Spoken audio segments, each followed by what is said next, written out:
Bon, l'objectif est de mobiliser pour l'abolition de la prostitution et de mobiliser d'abord les femmes et les hommes politiques pour qu'ils puissent ensuite relayer effectivement nos demandes et faire en sorte qu'une loi d'abolition soit votée le plus vite possible. On doit aller à dehors.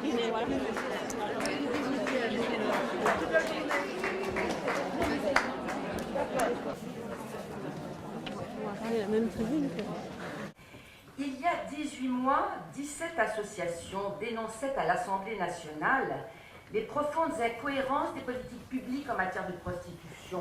Et quand j'interviewe et toi aussi, je te le mettrai si tu es d'accord. Pendant les 8 mois qu'ont duré nos travaux, nous avons rencontré plus de 200 personnes, dont une quinzaine de personnes prostituées ou s'étant prostituées. On réunit pour la première fois des représentants politiques d'un éventail qui va de l'extrême gauche jusqu'au centre droit, avec des soutiens dans tous ces partis, notamment de féministes au sein de ces partis qui ont compris l'importance d'abolir le système prostitueur et qui le disent et qui s'engagent à soutenir cette position dans leur parti. C'est important aussi parce qu'on est 37 associations unies autour d'un même texte qui définit ce qu'on pense du système prostitueur, c'est-à-dire que c'est toujours une violence, et notamment une violence faite aux femmes, c'est toujours un obstacle à l'égalité entre les femmes et les hommes, et c'est aussi une atteinte à la dignité de la personne parce qu'on place le corps humain et la sexualité dans le champ du marché. Si on reconnaît que la prostitution est une violence et que les personnes prostituées sont des victimes, pourquoi on pénaliserait des victimes? Il faut trouver au contraire des moyens d'abord de pénaliser les auteurs de cette violence et puis de trouver les moyens d'une politique publique qui permette de faire de la prévention réellement et d'accompagner surtout les victimes vers des alternatives, vers une sortie effectivement de leur situation, vers une insertion sociale et professionnelle réelle. C'est ça que nous demandons.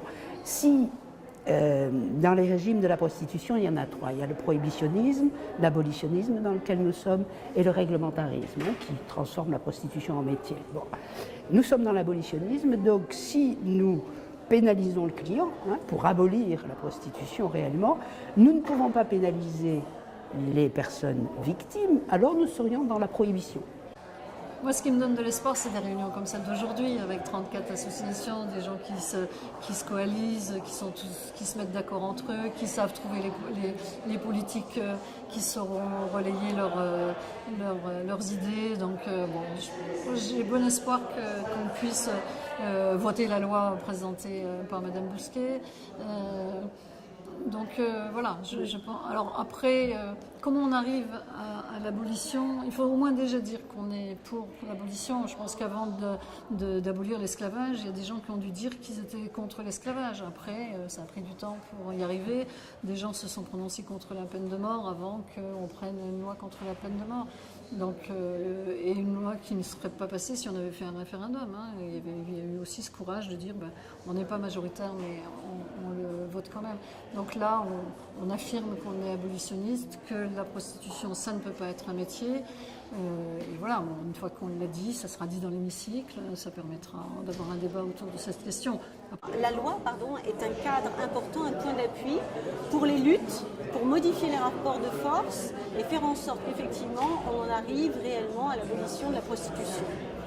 Dans une situation politique de crise, avec une justification de la prostitution, finalement, par certains, comme étant liés à des choix individuels. Mais ce ne sont pas les choix individuels qui doivent diriger une société.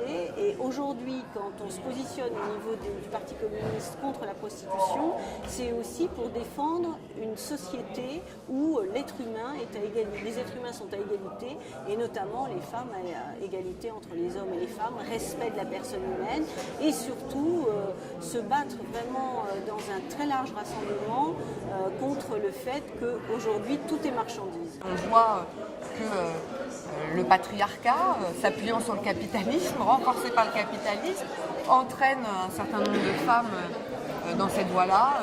Dernièrement, on a eu un superbe article des Inrecuptibles sur face à la crise, quel mode de débrouille, et il y avait entre autres, mesdames, prostituez-vous. On voit bien que l'offensive des réglementaristes, elle se porte aussi, elle est également portée par des États qui voient une manne financière importante. La traite, les trafics, etc. Et les proxénètes, là, bien entendu, cette loi s'adresse à eux en particulier. et leur dit haut et fort que s'engraisser sur le dos d'êtres humains, de femmes surtout et d'hommes également, eh bien c'est pas admissible et c'est terminé. Et alors adopter une loi d'abolition du système prostitueur, c'est pas une façon de porter atteinte à la liberté sexuelle? Non, pas du tout. C'est une façon pour nous très concrète d'aller plus loin dans la libération sexuelle. Parce que pour nous, la sexualité, c'est sans violence ni marché. Donc on a libéré la sexualité du carcan moral, c'était la bataille de 68. On a commencé à libérer la sexualité de l'emprise de la violence en condamnant le viol, puis allant plus loin, le viol conjugal et le harcèlement sexuel. Mais aujourd'hui, on maintient un droit des hommes à disposer du corps des femmes dans un rapport à sens unique et imposé, qui est le rapport prostitutionnel, où on a juste sophistiqué l'instrument de la domination, qui est l'argent, et non plus le bon droit ou la violence en tant que telle. Donc la libération sexuelle, une sexualité véritablement libérée, c'est une sexualité sans entrave, et notamment sans les entraves des systèmes de domination que sont le patriarcat et le libéralisme, par exemple.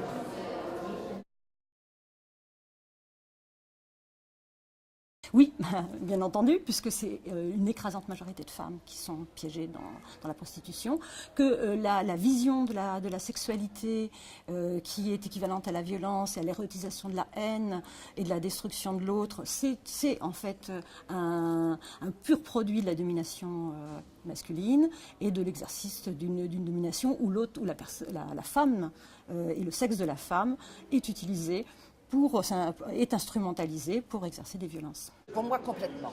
Complètement. C'est parce que la quasi-totalité des personnes prostituées sont des femmes et que la totalité des utilisateurs sont des hommes. C'est ça qui me semble être significatif, vraiment significatif de cette inégalité. On n'est jamais dans le rapport inversé, jamais. C'est bien la preuve que des hommes estiment que le corps des femmes est toujours à leur disposition, à tout lieu, tout moment, dès lors qu'ils payent. Et ça, je crois que cette inégalité-là, elle est profondément structurelle. Et tant qu'on n'aura pas aboli cela, on aura du mal à aller vers l'égalité, vers le progrès.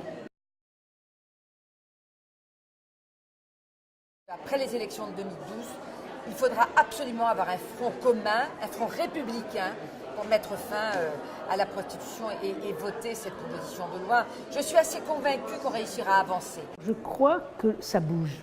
Je crois qu'en ce moment, il y a un certain nombre de politiques, il y a un certain nombre de femmes et d'hommes qui commencent à penser effectivement qu'on ne peut pas continuer à trouver normal que la prostitution existe. Ça, c'est le premier pas. Bon. Ensuite, il faut transformer ça avec l'aide de toutes les associations, parce qu'il y a quand même 37 associations aujourd'hui qui ont signé l'appel, donc surtout des associations féministes, parce que c'est bien là qu'est effectivement la problématique.